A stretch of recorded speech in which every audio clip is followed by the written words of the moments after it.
Күнүгө алмашып турат. 10 немеси менен покупка продажасы.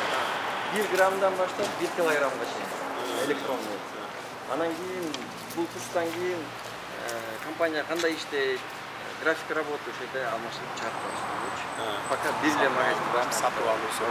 8000 сатып алуусу канча экен? 8400 бирдек экен, 1 грамм.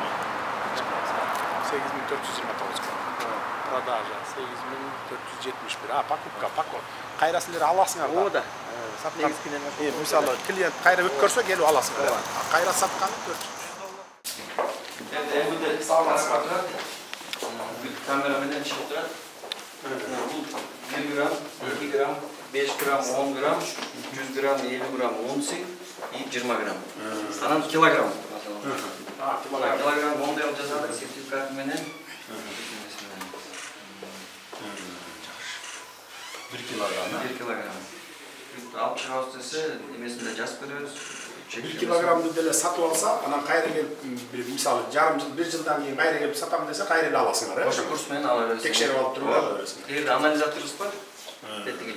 Ошону жаңы алып келдик, аппарат. Ачылгандан баштап канча суммага алтын саттыңар? 50 миллион саттык. 50 миллионго саттык, где-то 3 миллиондон көп таза киреше алдык. Таза киреше. 1 ай болду ачылганыңарга. 1 ай болду. 1 айда 50 миллион, 3 миллион таза киреше. Значит, дагы көбөйсө 12 айда канча аласыңар ошондо? 50-60 миллион таза киреше алат десеңер. Эсиңердеби, мен баягы 2 жыл мурун Улуттук банкка ушундай кылып саткыла дегенде алар чыгарып, анан көп сата албай коюшканда анткени паспорт менен деп койгон. Азыр силерде паспорт жок эле сатасыңар да. Каалаган жарандар келип эле сатып ала берсе болот эле, каалаган көлөмдө. Чет өлкөлүк жарандарчы? Чет өлкөлүк жарандар деле алып атабы? Алар сатып алса, мисалы, өз өлкөсүнө, мисалы, кошуна өлкөлөр алып кетебиз десе, свободно чыгарып кетеби, эркин чыгарып кетеби, же бажы немелер төлөш керек. Ограничение жок экен. Анткени жок. Даяр издейли да, туурабы? Ооба, издейли. Анан бирок баары бир кайрылып койдук, өкмөткө бир иретин жасап бериңиздер деп киши. А так ограничение жок экен. Ограничение жок экен. Жок болуш керек да өзү. Себеби дегенде биз баары бир эле чогулган алтынды, өлкөдөн чогулган алтынды Улуттук банк же силер кыргыз алтын сатып алып тургандан баары бир чет өлкөгө алып барып сатып келип атпайбыз. Андан көрө бул ичине кымбатыраак кетет. Кымбатыраак, ооба. Биржадан өйдөрөк кетет, туурабы? А биз дүйнөлүк биржага барсак, мындан арзан сатабыз да граммын, мисалы, туурабы? Ооба, 3% арзан болот. 3% арзан болот. 3% жанагы. Ошон үчүн чектөбөй келет, чектөбөй келет ошон үчүн. Мисалы, ошол 2 жыл мурун азыр алтын көтөрүлүп атат да, эми алтын түшпөйт да көтөрүлө берет. 2 жыл мурун 1 килограмм алтын сатып алып койгондо, мисалы, биздин бай жараныбыз.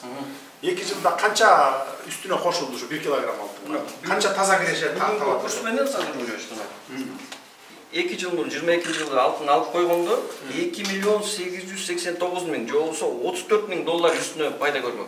34 миң 1 килограмм. 1 килограммдан эле 34 миң доллар. Мына эми ошол үчүн биздин баягы мыйзамды да кабыл алып бердик элек.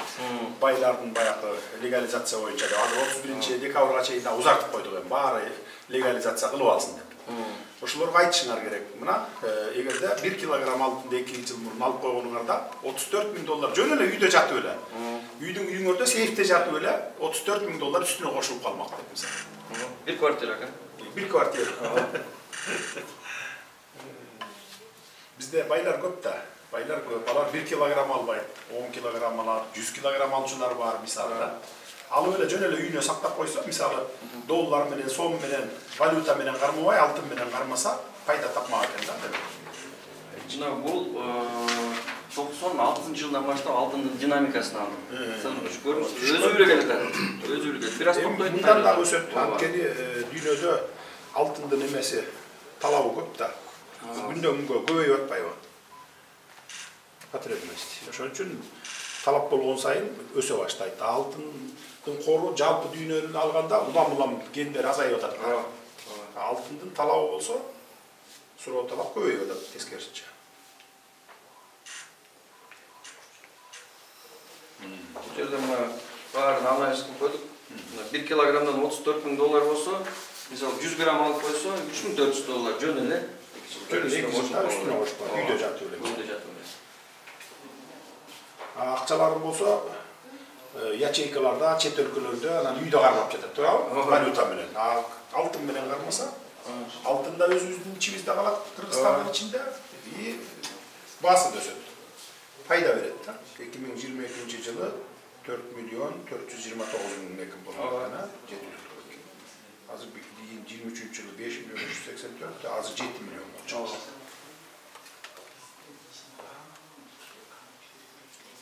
Акыркы бир жылда аябай өстү.